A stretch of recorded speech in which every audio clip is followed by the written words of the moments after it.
먼저 이상인 성도님께서 갑작스레 제가 휴가 가서 있는데 밤 한 11시 넘어서 우리 아드님에게 전화가 왔습니다. 그냥 심정지로 그냥 집에서 멀쩡하게 계시다가 지난주까지 교회 오셨습니까? 그렇게 하나님 부름을 받았다는 연락이 왔습니다. 밤새 정말 잠 한숨을 못 잤습니다. 그분은 불교를 열심히 믿으시다가 기독교로 개종하신 분이십니다. 한 주도 빠지지 않고 서울대학 근처에서 우리 교회 출석하셨고 저에게 매우 힘이 되는 분이셨습니다. 정말이지 어떤 성도보다 저에게 매우 힘이 되는 분이셨습니다. 사실 이번에 좀 이상했습니다. 그분이 한 번은 이런 말씀을 하셨어요. 목사님, 왜 주일학교 성경학교는 하는데 우리 노인들을 위해서 프로그램은 하나도 없습니까? 그래서요, 이번 휴가 기간 동안 제가 계속 생각했던 게, 그래, 날짜까지 다 정해놨습니다. 9월 28일 수요일, 우리 지난 3년 동안 한 번도 나가지 못한 우리 교회 어르신들을 모시고 그날 강원도 속초로 가야 되겠다. 여기 와야 되겠다. 여기서 밥 먹어야 되겠다. 계속 이분을 생각하면서 제가 월요일부터 준비를 정말 완벽하게 시간 정해놓고 했었는데 돌아가셨다라는 거예요. 그래서 참 마음이 답답하고 좀 안타깝습니다. 지난주까지 뵙던 분이니까요. 그래서 오늘 제가 장례를 집례하기 위해서 어제 빨리 철수를 했는데요. 여러분 가운데 시간을 좀 내셔서 오늘 11시 반에 출발하니까 저랑 함께 가서 입간 예배, 입간을 하기 전에 먼저 예배를 드리고 입간을 하고 돌아오려고 그렇게 합니다. 시간 내셔서 11시 30분에 출발하니까 한 20분까지 와주시면 감사하겠습니다. 특별히 지혜로운 자의 마음은 조상집에 있고 우둔한 자의 마음은 잔치집에 있다 그랬지 않습니까? 얼마 전에 큰 며느님이 암으로 하나님 부름을 받았고요. 그래서 이번에도 손주가 그 자리에서 가슴 답답해서 쓰러졌는데 그 자리에서 인공호흡을 했는데 그냥 병원으로 가시는 도중에 한 9분 정도밖에 안 걸렸는데도 하나님 부름을 받았습니다. 여러분들이 많이 기도해 주시고 또 이분 아드님, 큰 아드님이 부인을 먼저 잃고 교회 예수를 믿으려고 그렇게 지금 여러 가지 기도하고 있는데 이런 상황이 또 벌어졌습니다. 여러분들께서 기도하고 함께 동참해 주시면 감사하겠습니다. 강해하겠습니다. 16장에는 예수의 고난 예고와 베드로의 신앙 고백이 기록되었었고요. 17장에는 예수님의 영광스러운 변모의 모습과 예수님의 가난하고 겸손한 모습이 동시에 나타나 있었습니다. 이 17장에서 변화산에서 변모하신 모습과 가난하고 겸손하신 모습은요, 예수님의 두 가지의 사역을 동시에 우리에게 보여주시는 것입니다. 사람들의 구속을 위해서 육체의 몸을 입고 이 땅에 평범하게 가난한 모습으로 오실 것과 또한 그분이 영광을 입으실 것을 한꺼번에 묘사하고 있는 것이 17장의 내용이었습니다. 그러니까 16장은 이때로부터라고 하면서 예수님이 고난을 예고하고 베드로의 신앙 고백의 내용이 기록되어져 있다라고 한다면 17장에서는 예수님이 성육신 하실 사실과 예수님이 영광스럽게 변모하실 것을 예고하였습니다. 이제 18장의 오늘 내용은 어떤가 하면 예수님께서 가버나움에 머무시는 동안, 지난 시간에 17장에서 이 부분만 딱 빼놓고 강해를 했습니다. 제일 마지막 부분. 가버나움에 머무시는 동안 제자들에게 주시는 교훈이 18장에 나타나 있습니다. 18장을 통해서 천국에 합당한 성품이 무엇인가? 그것은 겸손과 용서이다. 그러니까 여러분, 지금까지 마태복음을 통해서 천국이 무엇입니까? 예수가 천국입니다. 예수님을 메시아로 영접하는 사람, 그 속에는 천국이 이미 임해 있습니다. Already, not yet. 이미 그 속에 천국이 임해 있는데 예수님께서 다시 재림할 때까지는 천국이 완성되지가 않은 거죠. 이 천국은 어떤 나라냐? 사랑과 겸손과 용서의 나라이다. 그 사실을 잘 우리에게 나타내 주고 있는 성경의 본문 내용이 18장의 내용입니다. 용서를 몇 번씩이나 해야만 됩니까? 그리고 누가 높습니까? 라고 할 때 예수님께서 어린아이를 세우시고 돌이켜서 이 어린아이와 같이 되지 아니하면 천국을 소유할 수가 없다. 그렇게 말씀을 하셨고요. 우리가 사람을 용서할 때 7번만 용서하면 될까요? 베드로 입장에서는 매우 많이 용서한다라고 생각했습니다. 그런데 예수님께서는 아니다. 용서는 무한히 하는 것이다. 그 점을 강조하셨던 것입니다. 먼저 말씀을 드렸던 17장 24절부터 27절 말씀을 보면 이런 말씀이 기록되어져 있습니다. 가버나움에 이르니 반세계를 받은 자들이 베드로에게 나와 너의 선생은 왜 세금을 내지 않느냐라고 그렇게 물은 거예요. 그래 베드로가 대답하되 내신다. 우리 스승은 세금을 내신다. 그렇게 말했습니다. 이 가버나움이라는 도시는요, 네모박스 안에 이 지방이 갈릴리 지방입니다.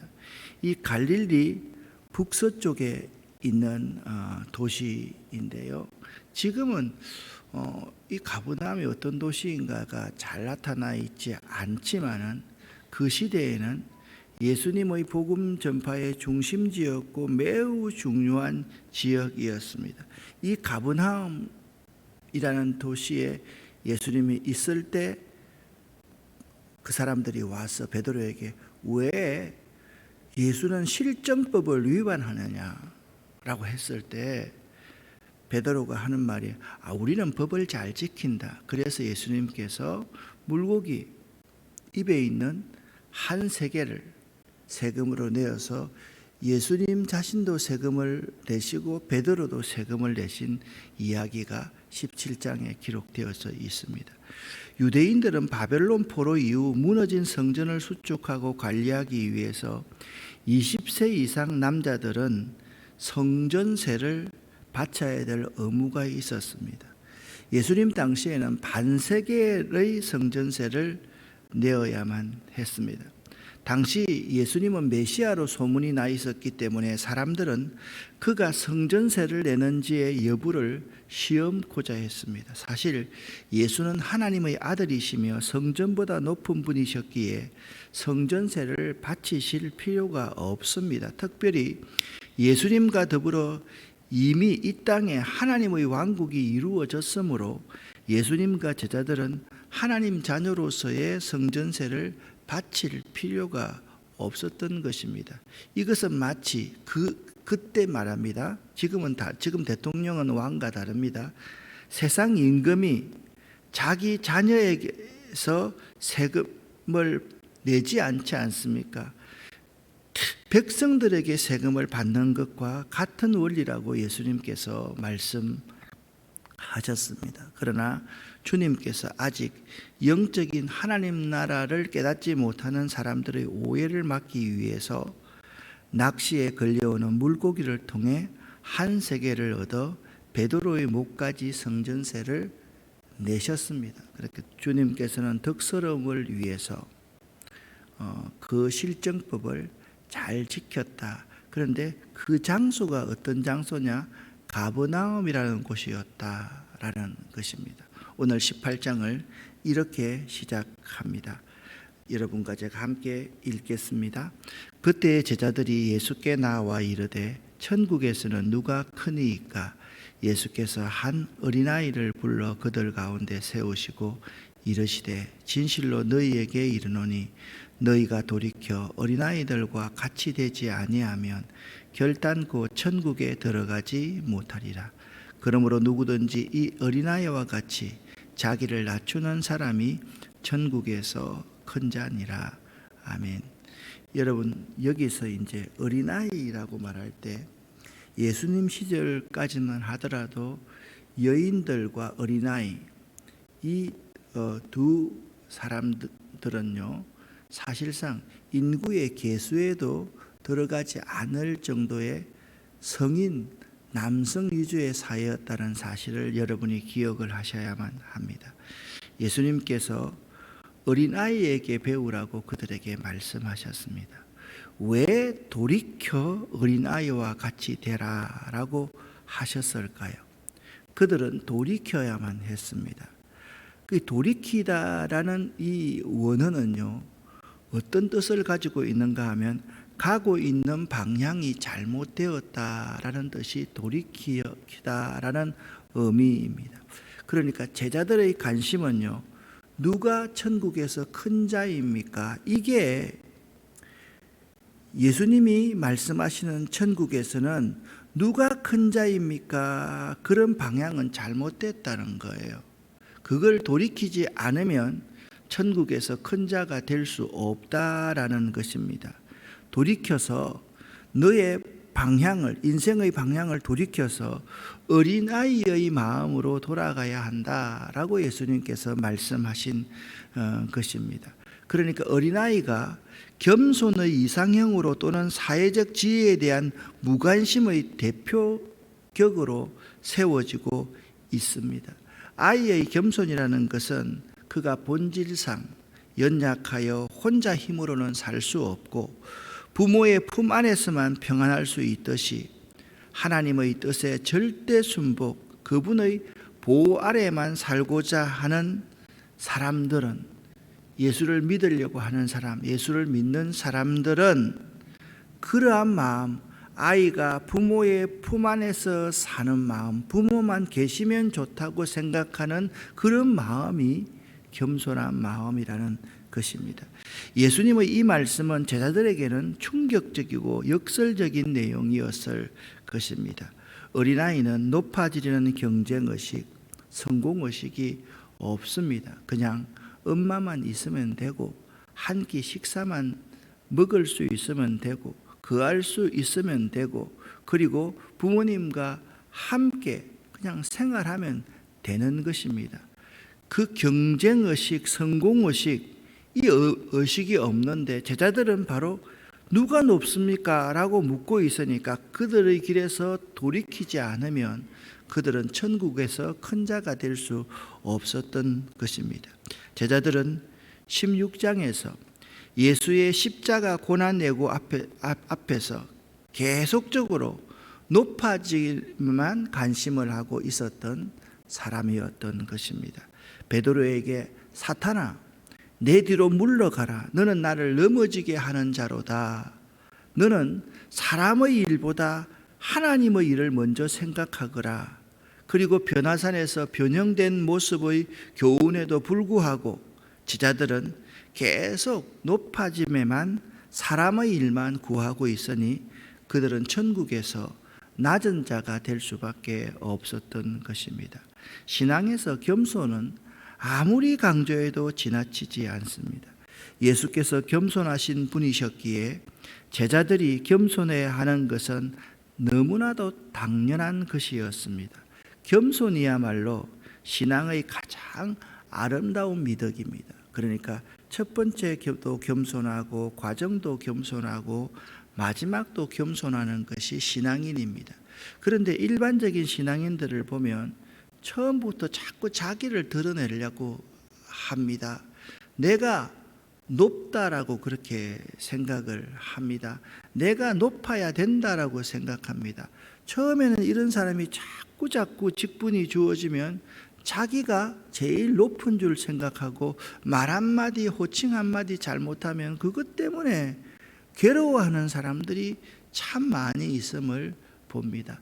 저는 우리 기독교가 정말이지 겸손한 종교가 되려고 하면 이 직분이 자체가 다 없었으면 참 좋겠다라는 생각을 제 개인적으로, 교단적으로는 이러면 안 됩니다. 제 개인적으로 할 때가 참 많습니다.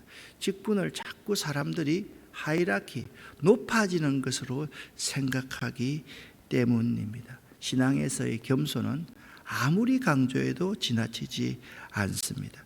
그리고 이 겸손에 대해서 5절부터 14절에 소자의 귀중함에 대해서 이렇게 말씀하고 있습니다.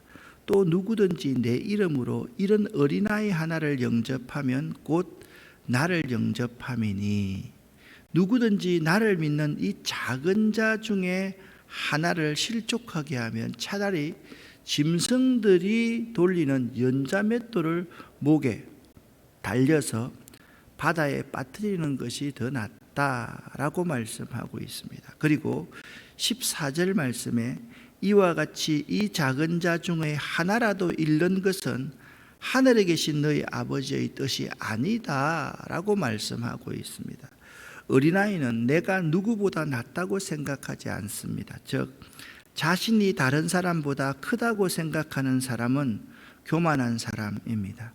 다른 사람을 아래로 볼 수밖에 없는 자들인 것입니다.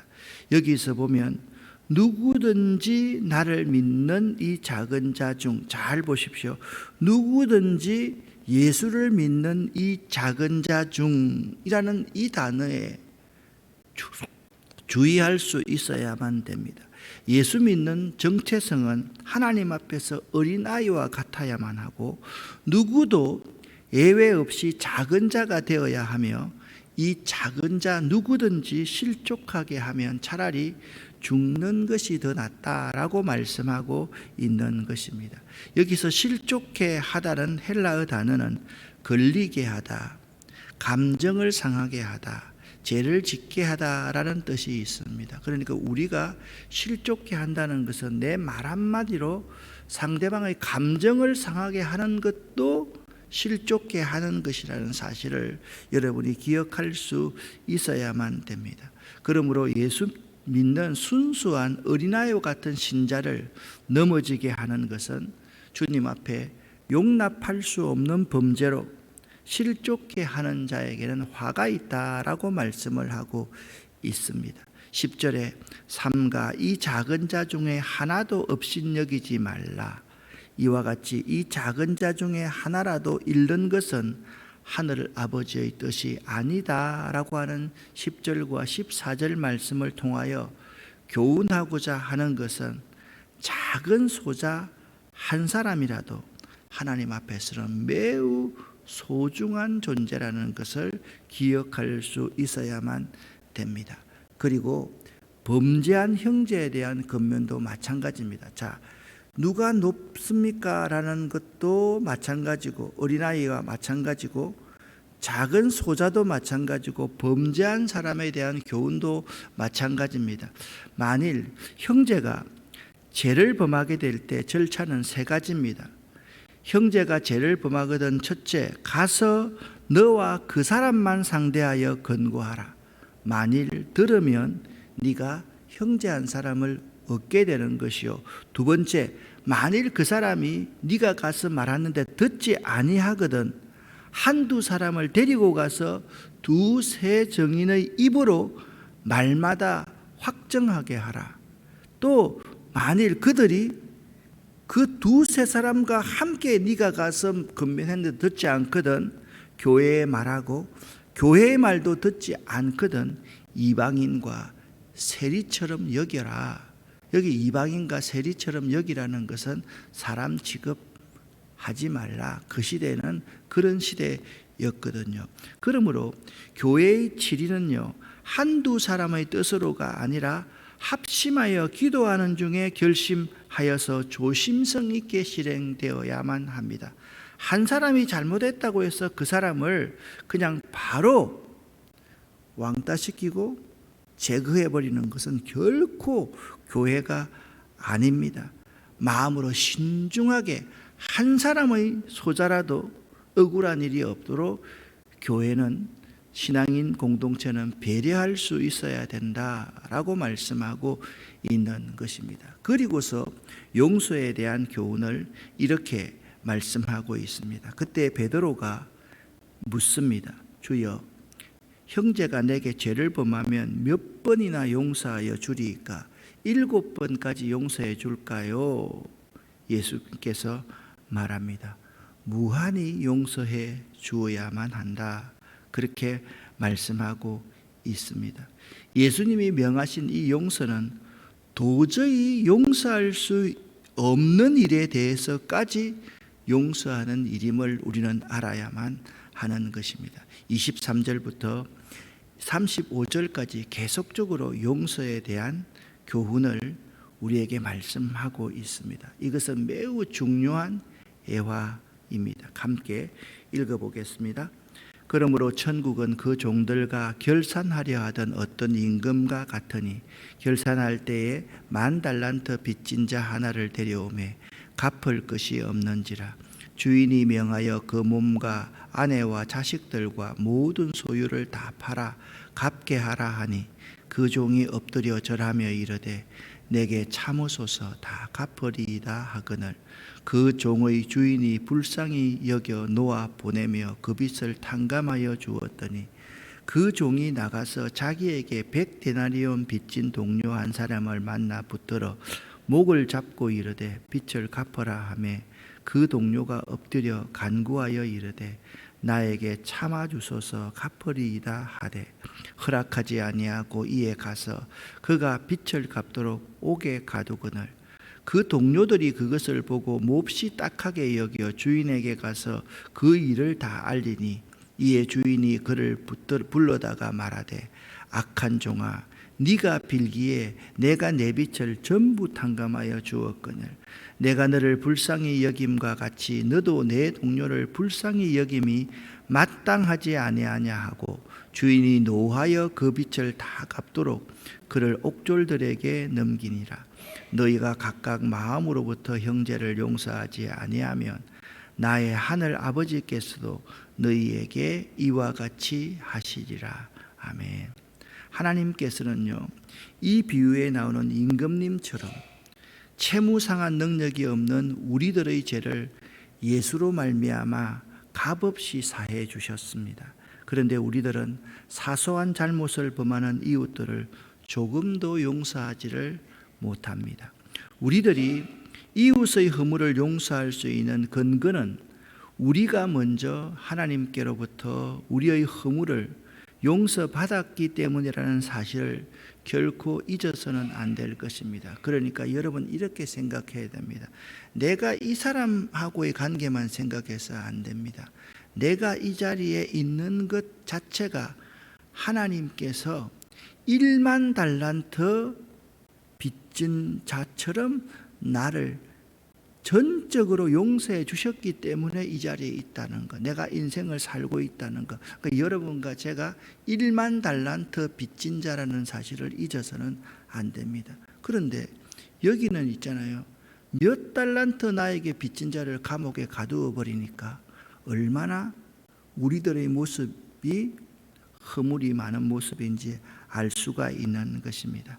만일 중심으로 이웃의 허물을 용서할 수 없다고 하는 사람이 우리들 가운데 있다면 그는 하나님의 사랑을 깨닫지 못할 자일 뿐더러 진심으로 거듭난 사람이 아닐 것입니다.